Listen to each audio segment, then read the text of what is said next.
తాకట్లో ఉన్న మీ బంగారాన్ని విడిపించి ఆ రోజు ఆన్లైన్ రేటుకి కొంటాం. Sharma gold company. మాజీ ముఖ్యమంత్రి వైఎస్ జగన్మోహన్ రెడ్డి ఇంటి వద్ద అగ్ని ప్రమాదం సంభవించింది. గుంటూరు జిల్లా తాడేపల్లిలోని జగన్ నివాసం వద్ద రోడ్డు పక్కనున్న గార్డెన్లో బుధవారం మంటలు చెలరేగాయి. బుధవారం సాయంత్రం ఒక్కసారిగా మంటలు చెలరేగగా వాటిని సెక్యూరిటీ ఆపివేశారు. మళ్లీ రాత్రి 9 గంటల సమయంలో మరోసారి మంటలు చెలరేగాయి. పెద్ద ఎత్తున అగ్ని కీలలు ఎగసిపడ్డాయి. దీంతో అగ్నిమాపక సిబ్బంది, జగన్ నివాసం వద్ద ఉన్న సిబ్బంది వెంటనే మంటలను అదుపులోకి తీసుకొచ్చారు.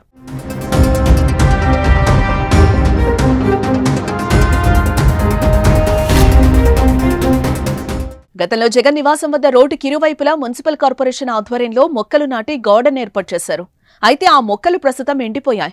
కూటమి ప్రభుత్వం అధికారంలోకి వచ్చిన తర్వాత ఆ మార్గంలో వాహనాలను అనుమతించడంతో జగన్ ఇంటి పరిసరాల్లో ఆకతాయిలు తిరుగుతున్నారని, వారే ఈ ప్రమాదానికి కారణమనే అభిప్రాయం వ్యక్తమవుతోంది. ఒకే రోజు జగన్ నివాసం వద్ద 2 అగ్ని ప్రమాదాలు చోటు చేసుకోవడంతో వైసీపీ నేతలు ఆందోళన వ్యక్తం చేస్తున్నారు. కుట్రపూరితంగా జరిగిందని ఆరోపిస్తున్నారు. మాజీ సీఎం జగన్ నివాసానికి భద్రతా లోపమని కూడా వైసీపీ పోస్టు చేసింది.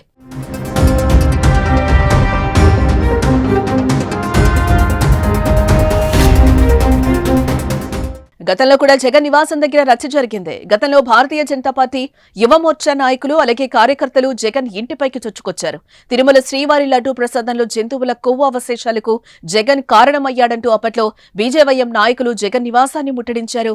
జగన్ ఇంట్లోకి చొచ్చుకెళ్లడానికి ప్రయత్నించారు.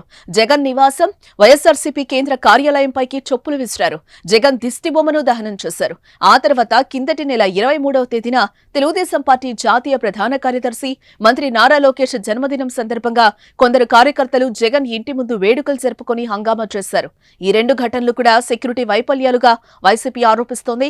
ఇప్పుడు అగ్ని ప్రమాద విషయంలో కూడా అదే ఆరోపణలు చేస్తోంది. భద్రతా లోపమని విమర్శలు చేస్తోంది.